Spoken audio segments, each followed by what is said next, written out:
అనంతపురం జిల్లా కళ్యాణదుర్గం నియోజకవర్గంలో ఎస్ఎఫ్ఐ ఆధ్వర్యంలో అన్ని కాలేజెస్ పిల్లలు అందరూ రాస్తారోకో నిర్వహించారు. ఎంఆర్ఓ ఆఫీస్ వద్ద ధర్నా నిర్వహించి వినతిపత్రం అందజేశారు. లోకేష్ యువగలం పాదయాత్రలో విద్యా దీవెన వసతి దీవెనపై స్పందించి కూటమి ప్రభుత్వం వచ్చిన వెంటనే తప్పక 2 వచ్చేలా చర్య తీసుకుంటామని హామీ ఇచ్చి పట్టించుకోలేదు. అధికారులు స్పందించి పట్టించుకోవాలని అన్నారు.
నా పేరు పరమేశ్వరి, ఎస్ఎఫ్ఐ జిల్లా ప్రధాన కార్యదర్శి. ఈరోజు కళ్యాణదుర్గం పట్టణంలో ఎంఆర్ఓ కార్యాలయం వద్ద ఎస్ఎఫ్ఐ ఆధ్వర్యంలో ప్రధానంగా ధర్నా కార్యక్రమం నిర్వహించడం జరిగింది.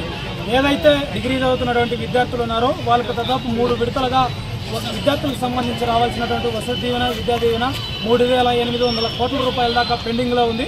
ఈరోజు విద్యార్థులకు ఇవ్వాల్సినటువంటి బకాయిలు ఏవైతే ప్రభుత్వం విడుదల చేయలేదో, విడుదల చేయని సందర్భంగా డిగ్రీ చదివేటువంటి విద్యార్థులు ఈరోజు పరీక్ష పోయేటువంటి సందర్భంలో కళాశాలలో పరీక్ష ఫీజు కట్టాలంటే మీకు సంబంధించినటువంటి కాలేజ్ ఫీజు మొత్తం కూడా చెల్లిస్తేనే మీకు హాల్ టికెట్ ఇస్తాం, మొత్తం ఫీజు చెల్లిస్తేనే మీకు సంబంధించినటువంటి పరీక్ష ఫీజు కట్టించుకుంటామని ఈరోజు విద్యార్థులను మానసికంగా, నైతికంగా కాలేజ్ యాజమాన్యం ఒత్తిడి చేస్తుంది.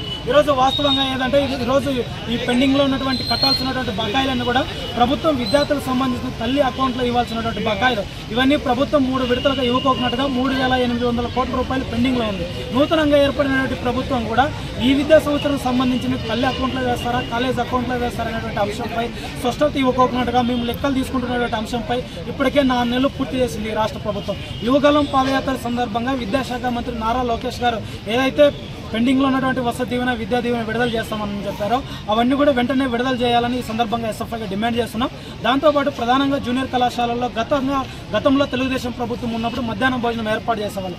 ఈ వైసీపీ ప్రభుత్వం వచ్చిన సందర్భంగా రద్దు చేసింది. యువగలం పాదయాత్ర సందర్భంగా నారా లోకేష్ గారు మాట్లాడుతూ ఏదైతే జూనియర్ కళాశాల విద్యార్థులు ఆకలితో చదువుతున్నారో వాళ్ళకి కావాల్సిన మధ్యాహ్నం భోజనం నేను అధికారంలోకి వచ్చిన తర్వాత నేను మధ్యాహ్నం భోజనాన్ని ఏర్పాటు చేస్తామని చెప్పారు. ప్రధానంగా నారా లోకేష్ గారు విద్యాశాఖ మంత్రిగా ఉన్నారు. విద్యార్థుల సమస్యలు పరిష్కారం కోసం ఆలోచన చేయాలా, జూనియర్ కళాశాలలో మధ్యాహ్నం భోజనాన్ని పునఃప్రారంభించి ఆ విద్యార్థుల యొక్క ఆకలి కేకలను వెంటనే పరిష్కరించాలని ఈ సందర్భంగా ఎస్ఎఫ్ఐ కూడా డిమాండ్ చేస్తున్నారు.